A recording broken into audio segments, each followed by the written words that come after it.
Contatos em Pirassununga. Coincidências? Ou existiria uma ligação entre os 3 casos?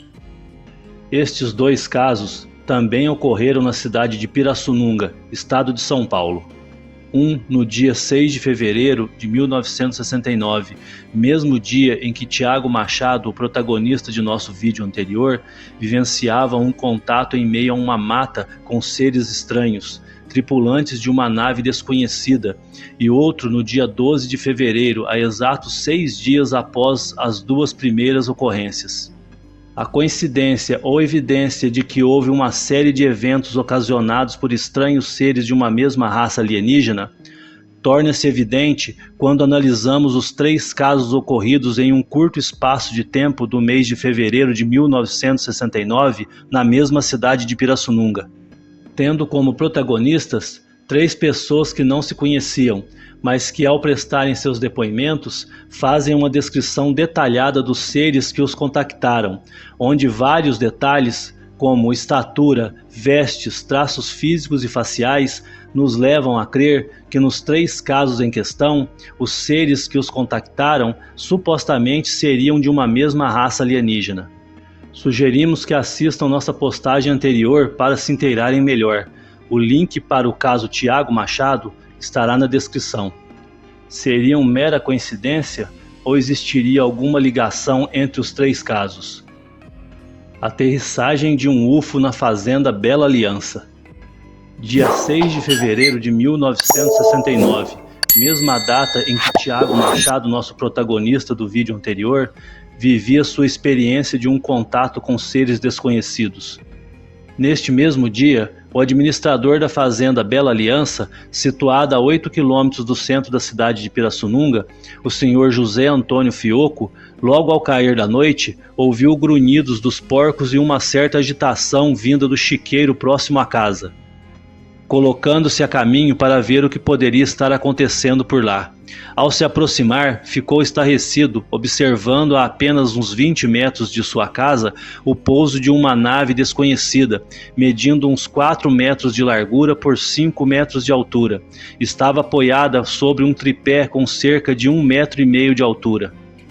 Então, por uma porta que se abriu na espaçonave, José Antônio viu 3 homens que ficaram por uns poucos minutos em uma espécie de sacada no entorno do aparelho.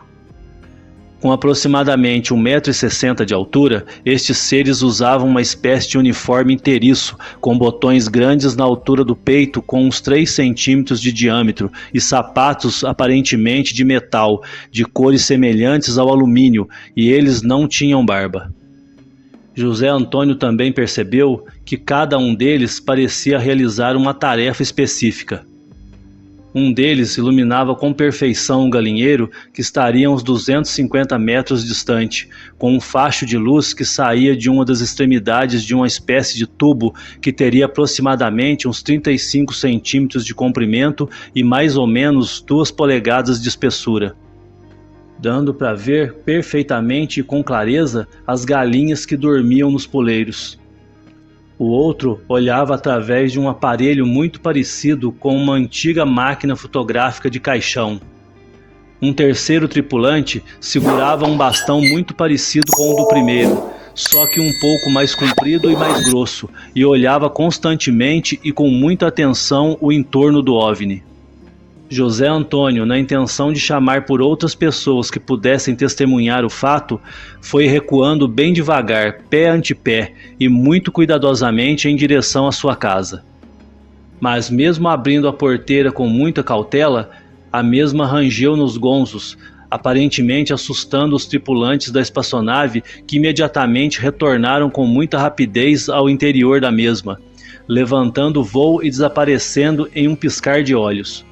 A filha de José Antônio relatou que na época em que houve a ocorrência, nos 2 meses subsequentes ao caso, foram observadas intensas atividades ufológicas na região, e que, em pelo menos um dos casos, o aparecimento do UFO ocasionou interferência em aparelhos de TV. Homem é atacado por seres de um disco voador. Neste outro caso ocorrido há apenas 6 dias após o caso do Sr. José Antônio, o protagonista foi o Sr. Luiz Flauzino, também morador da cidade de Pirassununga, que foi atacado por tripulantes de um UFO. Luiz Flauzino de Oliveira, um lavrador funcionário do Instituto Zootécnico de Pirassununga, São Paulo, no dia 12 de fevereiro de 1969, apenas 6 dias após o caso Tiago Machado e José Antônio Fioco, também teria sido vítima de uma desagradável experiência ufológica. Na época em que ocorreu o caso, Luiz Flauzino morava com sua família na Chácara dos Morais, no mesmo município, Pirassununga. No dia em que ocorreram os fatos, Luiz, como era de costume, levantou-se bem cedo, às 4h40 da manhã, tomou seu café e saiu para trabalhar em uma roça de arroz. Lá pelas 5h40 da manhã, já bem próximo à plantação, enrolava seu cigarro de palha com um certo desajeito, pois o embornal que trazia a tiracolo com sua marmita criava-lhe uma certa dificuldade. De repente, ouviu um som estranho vindo de uma mata que ficava à sua esquerda, mas compenetrado na confecção de seu cigarro, não deu muita atenção. Distraído, repentinamente viu-se agarrado pelos flancos e sendo puxado muito rapidamente cerca de uns 4 metros para trás. Descalço, tentou equilibrar-se firmando os pés no chão para não cair, mas não obteve sucesso. Foi jogado de encontro a um barranco e depois novamente o agarraram pelas costas e o atiraram para longe, no meio da estrada. Foi só aí que pôde ver seus agressores, 2 pequenos seres que não passavam de 1,40 m de altura. Com olhos assimétricos, o esquerdo mais alto que o direito, barba e cabelos negros bem longos. Aqueles pequenos seres vestiam calções com desenhos variados, blusas sem botões e com mangas, e calçavam pequenas botas pretas. E as partes que eram visíveis de seus corpos mostravam uma pele clara, idêntica à pele humana. Então Luiz atracou-se com um deles e rolaram barranco abaixo. Mesmo enquanto lutavam, os 2 pequenos seres se comunicavam entre si em uma linguagem desconhecida. Luiz acabou sendo atingido por 3 socos que acertaram em cheio a sua orelha, e perdido em meio aos 2 agressores, não conseguiu atingir nenhum deles. Apesar de pequenos, os 2 seres eram muito fortes e extremamente ágeis. Então percebeu que não poderia vencê-los usando a força. Ao conseguir se levantar, Luiz, que já estava ofegante, aplicou-lhes uma rasteira, derrubando os 2 que caíram um por cima do outro com um só golpe.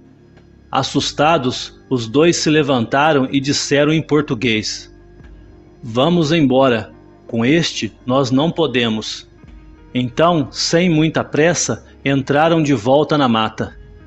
Mais confiante e querendo dar-lhes o troco, o lavrador então dispôs-se a persegui-los.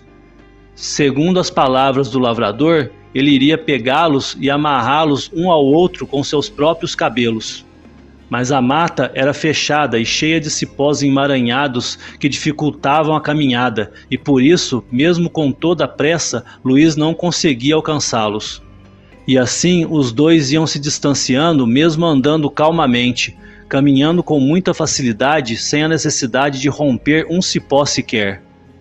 Um detalhe muito intrigante aconteceu quando, em meio à luta, após Luiz ter aplicado a rasteira nos 2 seres, mandou que seu cachorro de nome Nervoso, que o acompanhava e era muito esperto e obediente, atacasse os seus agressores.